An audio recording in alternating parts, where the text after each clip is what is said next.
La fête de Noël est l'une des fêtes que j'aime le moins. Alors j'aime bien manger, j'aime bien voir ma famille, c'est pas ça le problème, ça c'est cool. Mais Noël a perdu toute sa signification et en fait elle l'a perdu depuis très longtemps quand même. Et moi j'aimerais juste revenir et te partager en fait ce que l'on pourrait sortir, ce que l'on pourrait choper à Noël sans faire mon gros religieux de base. Tu verras, il n'y aura pas de message religieux, mais qu'est-ce que l'on peut vraiment sortir comme essence de Noël et sortir de cette fête qui aujourd'hui ne ressemble à rien et que je ne peux plus supporter. Voilà, j'aime pas Noël. Noël, c'est nul.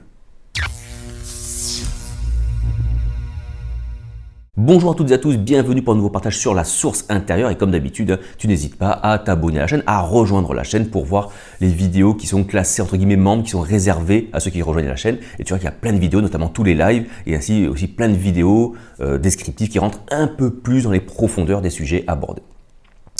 Et le sujet du jour, ça va être Noël. Alors Noël, je vais pas te faire la page Wikipédia de trucs, je vais pas te dire que Noël, c'est pas le Papa Noël, c'est le Jésus. Bon, on va en parler, mais on va pas en parler dans le sens caricatural, religieux, prosélyte, tu vois. On va en parler autrement.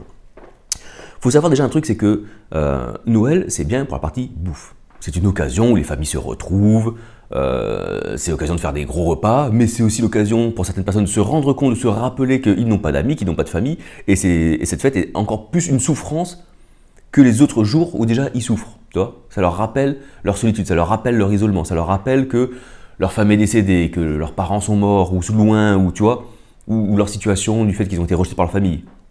Donc Noël, c'est pas cool pour tout le monde. C'est cool quand ça va bien dans ta vie, tu vois. Mais on va parler de ça, des injonctions qu'il y a autour de Noël. Noël, déjà, c'est une fête qui existe depuis la nuit des temps. Elle existe depuis toujours, sous différentes formes, tout simplement parce que c'est le solstice d'hiver.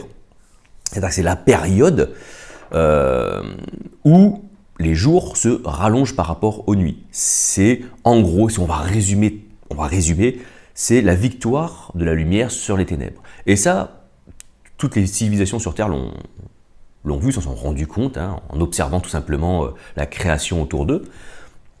Et donc, ils ont venu greffer des croyances, des fêtes, des rituels, selon leur civilisation, selon leurs croyances déjà établies. Et voilà, et ils ont fabriqué plein de trucs. Arrive la période de Jésus, arrive le christianisme. Le christianisme, au départ, dans ses tout premiers siècles, en fait, il ne fête pas la naissance de Jésus. C'est un truc qui ne se fête pas. C'est, après quelques années, c'est fixé apparemment à l'épiphanie. C'est-à-dire qu'on fête la naissance de Jésus début janvier. Et c'est à Rome, c'est sous le règne de Constantin, où l'on va scinder, c'est-à-dire qu'on va séparer l'épiphanie de la fête de Noël, enfin de la naissance de Jésus, et la naissance de Jésus, au lieu de la faire début janvier, on va la rapprocher de quelques semaines, d'une dizaine de jours, pour la faire coller avec des fêtes qu'il y avait déjà à Rome, qui étaient des fêtes liées au solstice d'hiver. Ils se sont dit, ben voilà, on va christianiser la société, donc on va christianiser les fêtes du peuple, et donc on va prendre Noël, et on va le mettre à cette date-là, comme ça on ne fêtera plus la lumière sur les ténèbres, mais on fêtera en fait le Christ qui est la lumière, qui gagne sur les ténèbres, etc. Voilà. Donc on a christianisé le truc, et à la limite, j'ai envie de dire, ce truc-là, ben, c'est ça. Le sens de la naissance de Jésus, c'est la bonne nouvelle que le Dieu, la lumière, la vie est en l'homme, et que lorsque l'homme reprend conscience de ce qu'il est et de ce qu'il a en lui, alors il fait triompher la lumière sur les ténèbres. En fait, ça y est, le sens on l'a. En fait, je pourrais même arrêter la vidéo là, c'est ça Noël en fait. Mais ouais, j'ai envie de parler de ça un petit peu plus, pour vous rendre compte de quelque chose. Le problème de Noël qu'il y a aujourd'hui, c'est que Noël est, alors si on prend là sur les 50 dernières années, où la société de consommation a complètement explosé. En fait, on a remplacé quelque chose qui pouvait apporter une joie éternelle, immuable, qui n'est pas une joie émotionnelle. Ça, c'est ma vidéo de la semaine dernière, tu iras la voir. En faute, en fait, c'est parce qu'on a perdu cette joie-là, parce qu'on a perdu l'essence du Christ, parce qu'on a perdu la trace du Christ en nous, on a perdu complètement l'identité, mais c'est que, quand je dis qu'on l'a perdu, c'est qu'on l'a perdu, c'est tombé dans les limbes le truc, quoi. On veut même plus entendre parler, quoi. On a perdu complètement la nature divine de l'homme. Et on dit, bah, du coup, on se rend compte que c'est un petit peu nul la vie, et on se dit, qu'est-ce qu'on va faire? Ben, on va faire, comme notre désir, du coup, ne réside plus que dans des choses matérielles, il faut, pour ne pas être malheureux, il faut répondre à ce désir-là, et donc la société de consommation a explosé. Voilà. Bon, elle se faisait autrement, on répondait aux désirs avant déjà, peut-être au Moyen-Âge, dans un autre siècle. J'en sais rien, je ne suis pas historien. Dans notre société actuelle, on a des désirs, et donc pour maintenir ça, on s'est dit putain, mais en fait, on peut se faire du pognon avec ça. Donc on va créer des désirs, vendre pour répondre à ces désirs, créer d'autres choses pour créer de nouveaux désirs, et en fait, on est rentré là-dedans. Ça, c'est la société de consommation qui remplace tout simplement le Christ. Bon, il y a la société du divertissement aussi qui agit sur d'autres biais, mais la société de consommation est pour moi la plus puissante, la plus forte, la plus ancrée, puisque c'est elle qui régule nos joies. Tu es malheureux, qu'est-ce que tu vas faire? Tu vas acheter des choses, tu as quelque chose de nouveau. Oh, je l'ai vécu quand j'avais des périodes où je me faisais chier, et ben tu vas t'acheter des fringues, tu vas t'acheter un petit truc, c'est cool, tu vois. Bon, quelques jours après, tu t'embalèques, tu vois, mais pendant un petit moment, tu es joyeux. Pourquoi? Parce que tu as eu un désir, tu t'es ennuyé, on t'a créé un désir, tu t'ennuies. L'ennui, c'est le manque de désir, c'est lorsque tu n'as plus de désir, l'ennui. C'est terrible, l'ennui. L'ennui, c'est terrible. C'est lorsque tu n'as plus de désir. Donc, pour pas que les gens s'ennuient, on crée des désirs. Et on arrive, on fait tiens, je te crée un désir. Et tiens, je te donne ce que tu veux, je te donne un petit cadeau. Comme ça, tu es en joie. Voilà. Et puis, bah, ça stimule l'effet joie, ça stimule, alors, je ne sais plus comment on appelle ça, hein, mais c'est des hormones dans le cerveau. Et puis, du coup, bah, ça peut devenir comme addict. Et on est tous addicts à une société de consommation. Pas tous, il y a toujours un mec qui va me dire oui, moi non, je plante dans mon potager, je vais jamais à Leclerc et tout. Ok, d'accord. Mais on voit bien que la société, dans son ensemble, s'est articulée comme ça. Il y a le divertissement, mais ça, je pourrais en parler un petit peu après. Quoique, on va en parler là, en fait, du divertissement. Et donc, Noël, aujourd'hui, ça s'est transformé comme ça. C'est-à-dire qu'on explique aux gens, mais moi, ce que je trouve terrible avec Noël, c'est cet enfoiré de Père Noël. Alors, Père Noël, en fait, c'est une déformation, c'est pas Coca-Cola qui l'a inventé. Il se l'a attribué, puis il l'a fait exploser, mais c'est pas Coca-Cola qui l'a inventé. Le Père Noël, c'est une déformation de Santa Claus qui est en fait l'autre nom. Alors c'est le nom hollandais, néerlandais, transformé avec les migrants néerlandais qui sont arrivés aux États-Unis. C'est transformé c'était Saint Nicolas, en fait. Voilà. C'était Saint Nicolas. Saint Nicolas, il y a aussi toute une histoire qui est dessus. Ça parle de reliques, tu vois, c'est des trucs catholiques, quoi. C'est l'histoire d'un mec qui a 1500 ans, personne n'est au courant de tout, mais bon. Hein, il a fait je sais plus quoi, il a aidé un lépreux, je crois, à traverser une rivière, donc un mec très sympa, très certainement. Mais bon, comme toujours dans le catholicisme et leurs idées un peu farfelues, c'est-à-dire qu'ils ont des reliques, ça devient un truc de fou. Les reliques elles avaient juste pour but de faire monter le côté touristique, si tu veux, de la paroisse qui avait des reliques. C'est comme ça qu'on s'est retrouvé avec 14 prépuces de Jésus, tu vois, 14 prépuces, improbable, tu vois, ou 14 oreilles de Saint Machin, tu vois, 10 yeux de Saint Truc, tu vois, enfin bon. T'as compris le délire qu'ils avaient à l'époque, quoi. Et donc, Saint-Nicolas est encore fêté. Saint-Nicolas, on le fête encore, je crois, en Alsace et en Moselle. Alors, peut-être dans toute la Lorraine, mais je sais qu'en Moselle, c'est sûr, en Alsace aussi. Saint-Nicolas, bah, pareil, bah, il distribue des cadeaux aux enfants. Voilà. Et, alors, Saint-Nicolas, ils l'ont laissé à la Saint-Nicolas, et d'autres l'ont... tout s'est transformé, en fait, tu vois, de siècle en siècle. Et je t'invite à lire l'histoire de Noël, comment c'est transformé, c'est hyper intéressant. Je vais pas en raconter là parce qu'en fait ça part dans plein de branches différentes selon l'époque, selon le pays, selon le truc, tu vois. Mais en gros, voilà, c'est les principales ramifications que je te présente. Et donc c'était à la base un saint catholique, quoi, un saint chrétien. Et ça s'est transformé en Santa Claus et ça s'est transformé en Père Noël. Pourquoi Père Noël? Parce que ce Saint Nicolas là, dont je parle, il a été mis, donc des reliques à lui ont été mises dans une église. Je crois vers Nancy, en Moselle, ou Meurthe-et-Moselle, en Moselle, en Lorraine, je sais pas où, vers Saint-Nicolas-de-Port, un truc comme ça. Je sais pas si ça existe encore, je n'ai pas vérifié, tu vois. Donc des reliques ont été mis chez lui. Et du coup, le mec, on l'a appelé le papa de la nativité. Voilà. Papa de la nativité, Papa Noël, Père Noël. Voilà, Saint-Nicolas, Père Noël, et les deux, qui étaient en fait une seule et même personne. Voilà. Donc, déjà, quand on sépare, on fait le principe inverse du Christ qui est l'unification. Bon, voilà. Voilà. Saint-Nicolas et Père Noël, comment on en a fait deux en un. On a fait l'inverse d'une fusion, on a fait l'inverse de l'unité, on a encore séparé les choses, on a encore divisé les choses. Et donc aujourd'hui, Papa Noël, hein, donc on a mis Saint-Nicolas d'un côté, pour ceux qui croiraient encore en Dieu ou en quelque chose, et puis on a mis le Père Noël pour amuser la galerie. Et moi, ce qui me dérange là-dedans, et je ne vais pas me poser en moralisateur, parce que moi, ça fait quoi? Ça fait une dizaine d'années que je suis, entre guillemets, ce qu'on appelle un croyant. Ça fait 3-4 ans 3 ans que je suis dans l'intériorité, que j'ai pris conscience de la nature divine. Et donc, je serais très mauvais moralisateur en disant qu'on ne fête pas Noël. T'as vu le décor qu'il y a derrière moi? Ça, c'est ma femme, tu vois. Arrivé fin novembre, ça part, elle dégage tout dans la maison et ça part dans tous les sens. Il y a le sapin qui est là, il y a des Pères Noël, il y a des Pères Noël là. Là, il y a encore j'ai des Pères Noël partout, tu vois. J'ai envie de leur mettre des gifles. Mais ça s'appelle les compromis. Quand tu es en couple, tu vois, tu fais des compromis. Le problème que j'ai avec ça, c'est le mensonge. Ça, je me dis, mais attends, mais les gosses qui arrivent au monde, là où on pourrait... La fête qui, à la base, on a pris dans notre civilisation, dans notre culture, dans notre tradition à nous, on s'est dit, on va prendre une date pour célébrer la naissance de Jésus. Une célébration, c'est quoi? C'est pour nous empêcher d'oublier. Voilà, on célèbre tous les ans, on va célébrer quelque chose, c'est pour ne pas tomber dans l'oubli, c'est pour ne pas oublier la chose. Et donc, comme l'homme s'est séparé de Dieu, il a perdu la conscience de Christ en lui, la conscience de sa divinité, il a besoin de fêtes extérieures pour lui rappeler ces choses-là, pour pas qu'il l'oublie. Le jour où il retrouvera sa nature christique, sa nature divine, et des fêtes comme ça, on s'en fout, on s'emballe avec des fêtes. C'est bon, tu les intègres, tu les incarnes, elles sont en toi. Alors, le sens de ces fêtes, le message de ces fêtes, le sens de ces fêtes, tu les vis en toi. Donc tu n'as plus besoin de ces fêtes extérieures, toi. Mais pour le moment, pour la grande majorité des gens, on a besoin de ces fêtes-là. Et donc on aurait pu se servir de cette fête-là pour rappeler aux gens qui était Jésus. Qu'est-ce qu'il a fait?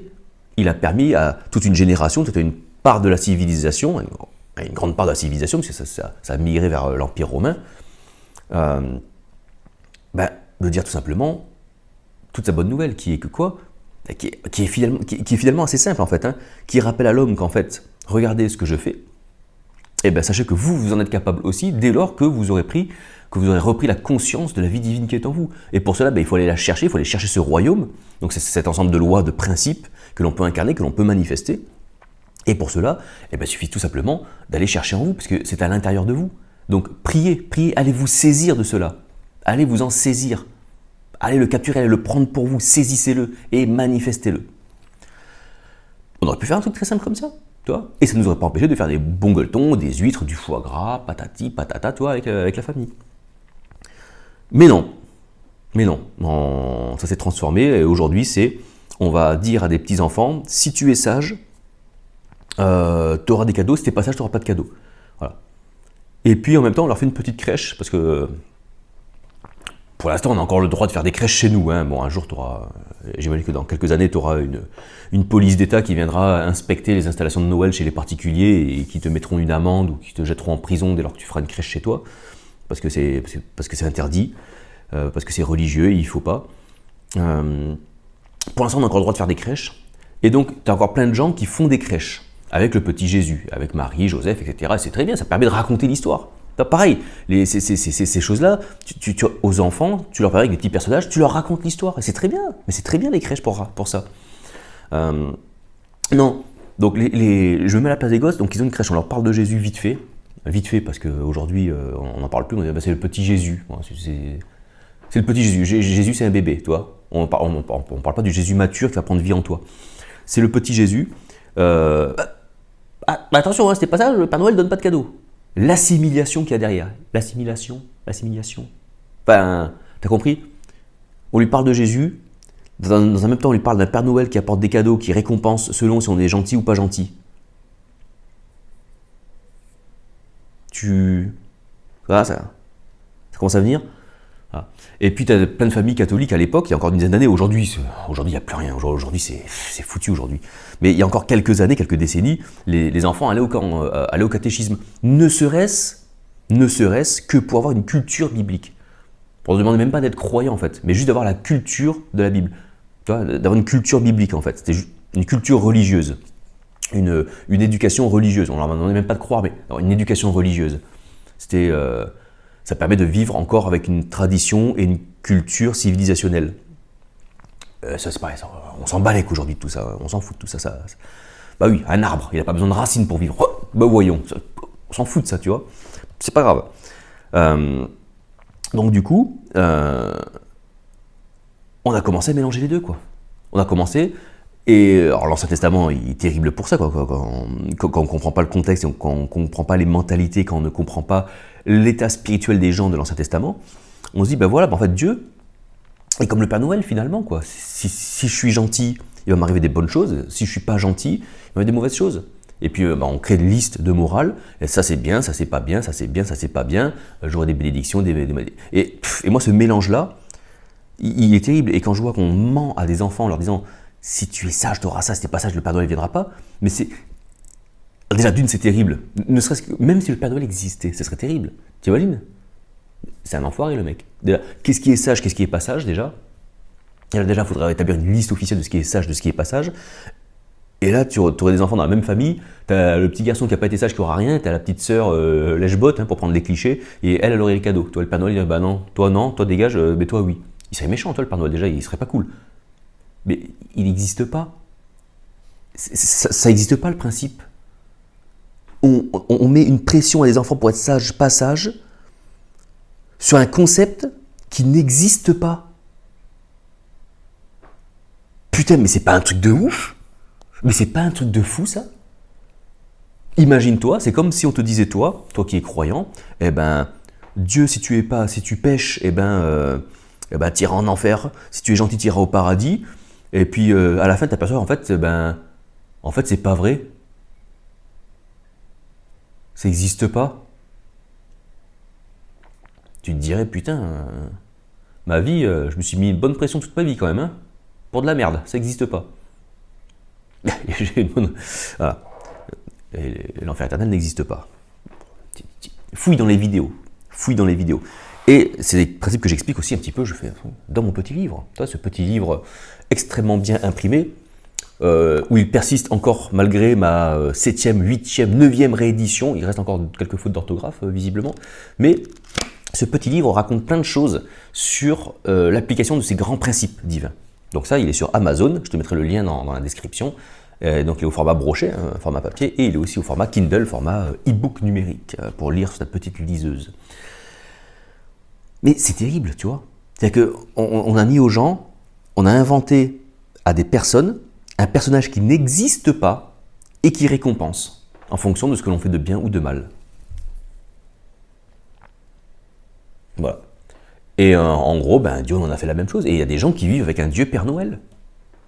J'ai un Dieu Père Noël, parce qu'au Père Noël, on fait quoi? On lui fait une liste de cadeaux. Hein, les enfants, on leur dit, faut écrire au Père Noël. Faut écrire au Père Noël. En fait, c'est comme si on avait remplacé Dieu par le Père Noël. Parce qu'on pense que Dieu est un Père Noël, mais comme on n'arrive pas à se saisir de Dieu, on a inventé une histoire de toute pièce avec le Père Noël comme pour se dédouaner de ne pas être foutu d'expliquer à nos enfants les principes divins. Pourquoi? Parce que les principes divins, on ne les a pas. On les a perdus. On ne les a plus. On ne les comprend plus. On ne les vit plus. Parce qu'ils ne sont plus en nous. On n'y a plus accès à ces grands principes. On ne les connaît pas. Quand je dis connaître, c'est pas connaître dans la tête. On ne les connaît pas, on ne les vit pas. Donc on ne peut plus les transmettre. Donc c'est tellement plus simple. C'est tellement plus simple de jouer avec le Père Noël. Mais au final, on se retrouve avec des... Et puis, je suis pas un moralisateur. Hein. Attention, hein. Je l'ai fait avec mes gosses, moi, ça.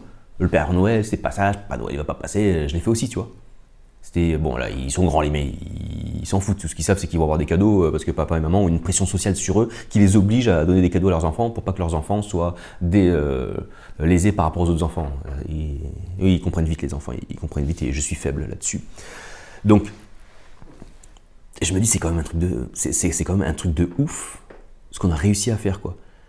C'est-à-dire que plutôt que de transmettre, et tu vois, ça va boucler avec le début de la vidéo, c'est que du coup, plutôt que de transmettre à des enfants le principe du divin, les encourager à prier, et pas à prier en faisant une liste au Père Noël, ou une liste à Dieu. Oh petit bon Dieu, petit Jésus, s'il te plaît, fais ci, s'il te plaît, fais ça, s'il te plaît, fais ci. Ça, tu le fais quand tu as...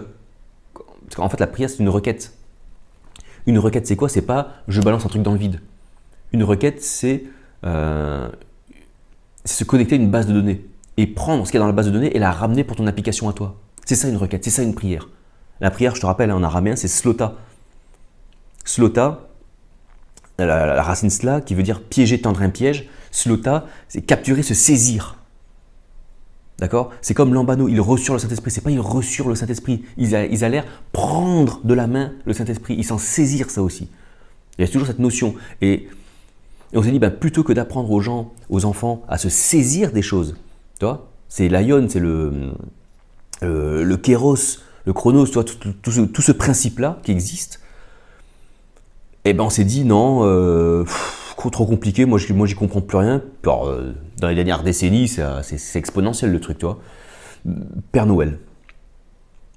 Et même aujourd'hui, le Père Noël, il est devenu vraiment, j'allais dire presque secondaire, quoi. Le Père Noël, c'est... le Père Noël on le garde, alors Jésus on dégage, hein, c'est trop compliqué, on n'a pas envie, puis c'est trop religieux. Et ça, j'ai envie de dire, quand on voit ce qu'a pu faire dans l'histoire les religions, et je me dis, on peut comprendre que certaines personnes aujourd'hui ne veulent plus en entendre parler parce qu'ils associent tout ce qui est Dieu, comme les gens qui ont cassé les couilles à tout le monde avec Dieu, n'ont pas été foutus d'incarner Dieu, mais aujourd'hui on n'en veut plus de ces gens-là, quoi. On leur dit, mais barrez-vous. Barrez-vous, arrêtez de nous gonfler. Arrêtez de nous gonfler avec vos trucs, quoi. Ça explique une partie du truc, ça explique pas tout, ça explique une partie. Et l'autre truc qu'il y a, c'est, avec Noël, c'est la magie de Noël. Oh putain, alors ça, la magie de Noël. Oh, qu'est-ce que ça me gonfle, ça. La magie de Noël, c'est quoi? C'est faire ce qu'il y a derrière moi. C'est donc, tu décores à fond, tu mets des guirlandes à fond, des lumières à fond. C'est féerique, c'est magique, c'est la magie de Noël. Parce que, oui, il y a le miracle de Noël aussi, hein, avec tous les téléfilms américains de... J'allais dire un gros mot. Dans Pafé, hein, qu'on nous balance toute la journée, il y a toujours la magie de Noël. Noël c'est magique, c'est la magie de Noël. Hein, si tu es malheureux, Noël c'est magique, ça va répondre à ton besoin. Voilà. Donc on a complètement remplacé en fait Dieu par le Père Noël. Donc aujourd'hui quand on veut ramener, donc forcément quand arrive Noël, il y a une confusion qui se fait dans l'esprit des gens. Quand tu leur parlais de Dieu, mais c'est comme le Père Noël, il faut lui demander des trucs, si j'ai pas été sage, j'étais sage, je mérite pas. C'est un gros amalgame. C'est ça en fait. En fait, le Noël d'aujourd'hui, c'est un amalgame. Pas d'amalgame. Mais là, c'en est un, quoi. C'est vraiment, on a tout mélangé et on a pris le plus simple à expliquer. On a pris le plus bidon. Quitte à mentir aux gosses, on s'en fout, on balance ça, c'est pas grave, quoi. Alors, ce qui est marrant, c'est que on veut pas qu'on parle de Dieu parce que Dieu, on n'a aucune preuve qu'il existe. Hein, on va pas nous faire chier avec ces histoires-là. Par contre, le Père Noël, ça c'est bon.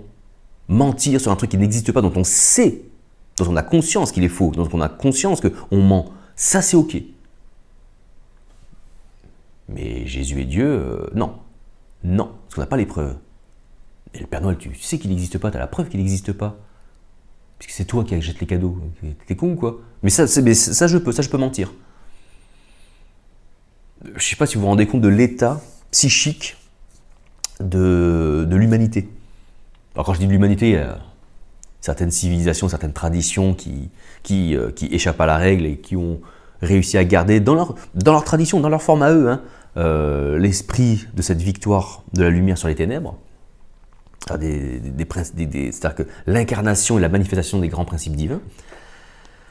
Mais chez nous, en tout cas... Et donc la magie de Noël, c'est quoi? C'est que donc toi, je t'ai parlé de la consommation. En fait, il y a deux grandes ficelles qui tirent le monde. Non, c'est pas l'argent et le sexe. Ça tire aussi, mais... remarque si, tu peux faire le lien. C'est la consommation et le divertissement. L'argent et le sexe. Si, en fait, c'est pareil. Donc la société de consommation, c'est ça, c'est le truc. On va créer du désir pour pas que les gens s'ennuient, donc on crée du désir, on répond à ce désir pour créer de la joie. Et donc quand les gens ils sont dans ce mécanisme de joie, de désir, d'envie, machin, on les tient et ça roule. Et ça tu peux le faire au niveau religieux.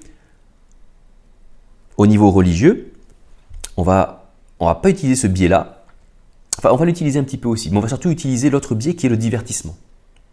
Les religions du divertissement. Je l'ai vécu pendant 10 ans, la religion du divertissement. La religion du divertissement, c'est quoi? C'est que on va jouer sur les émotions. Et c'est ça la magie de Noël. La magie de Noël, on va t'en mettre plein la vue. On va te mettre des petites odeurs de cannelle, des petites odeurs de pain d'épices, et des lumières, et des flashs, et des grands sapins, et des couleurs, et paf, paf, paf, paf. Tu vois, pour briser ton quotidien, on va te bombarder.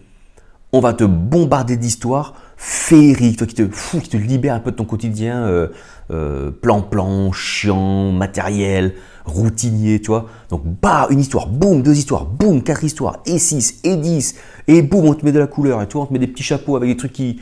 Bon, c'est un Made in Bangladesh qui fonctionne plus, tu vois. Mais avec des lumières, on te fait on met des petits sapins, tu vois. Bah oui, mais je suis pas moralisateur, j'ai la même à la maison, tu vois. Qu'est-ce que je te dis, moi. Et puis, paf, paf, paf, paf, on en met plein la vue, pour créer de la joie émotionnelle. Donc de la joie qui repose sur les 5 sens. Et les 5 sens, là, ils sont exploités à fond. Hein. Ça va être la vue avec les lumières, les trucs comme ça. Ça peut être l'odorat avec les odeurs, les odeurs de pain d'épices, les odeurs de cannelle. Ben, du coup, le goût aussi, hein, parce qu'on te fait manger plein de chocolat et tout. Donc la vue, ça va être l'ouïe avec les chants, avec tout, hein, tous les chants de Noël qu'il y a, les petites musiques qu'il y a. Il n'y a pas que Maria Carey qui fait des chansons de Noël. On l'a moins entendu cette année. Hein. C'est très bien aussi celle-là. Enfin, tu vois, tous les sens sont stimulés, sont mis en exergue, sont poussés, tu vois, pour créer une joie sensorielle en fait. Là, qui va venir jouer donc une joie émotionnelle et puis c'est bien. Et quand je te parle des religions qui font ça, moi j'en ai connu une hein, pendant 10 ans, c'est ça en fait. On t'en met plein la vue, musique à fond, chant à fond, les gens qui parlent fort, et l'autre qui se roule par terre, et l'autre qui prie, et l'autre qui fait ça, et paf, paf, paf, paf. On te bombarde de trucs, tu ressors de là, et puis ça joue sur l'effet de groupe. Tu as une émulation collective qui se crée. Et qui brasse et qui tire tout un groupe comme ça. Et bien, quand tu tiens ces ficelles-là, et après tu appelles ça la présence de Dieu. Vous avez ressenti la présence de Dieu, mais la présence de Dieu, elle ne se ressent pas, mec. Elle est. Elle est. Quand tu as besoin de justifier la présence de Dieu par une perception sensorielle, et c'est que tu es toujours dans l'extériorité en fait. Tu es toujours dans la recherche d'un Dieu extérieur. Tu n'es pas sur la voie christique qui est la découverte du divin en soi en fait. Désolé man, hein, mais si on mettait plus de temps à pratiquer l'intériorité, méditation, tu appelles ça comme tu veux, on s'en branle. Mais si dans les églises on faisait ça, plutôt que de nous bombarder de trucs, mettre la musique à fond, il faut que Dieu nous entende, élever le sono vers les cieux, alors il faut qu'on mette fort, et puis on met 10 000 € dans des sonos. 10 000 € dans une sono, mais vous êtes cinglés ou quoi? Et puis même maintenant, ils mettent des jeux de projecteurs avec des flashs, et ça fait des lumières. C'est une salle de concert pour Dieu. Mais pour Dieu, où Dieu, il est en toi. C'est pas tes sens, Dieu. C'est pas ton ego, Dieu. Pourquoi vous faites ça?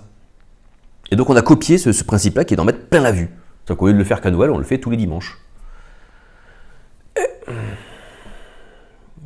Donc pour moi, c'est ça qui est naze à Noël.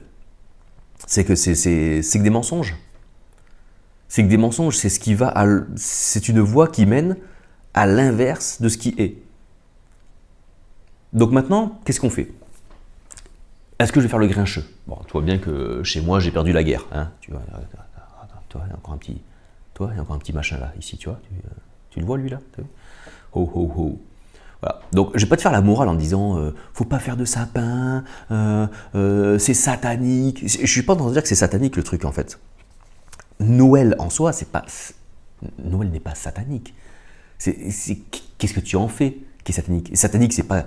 Et quand je dis satanique, c'est qui va te diviser, qui va encore te disperser vis-à-vis de Dieu, et qui va te faire culpabiliser vis-à-vis de Dieu.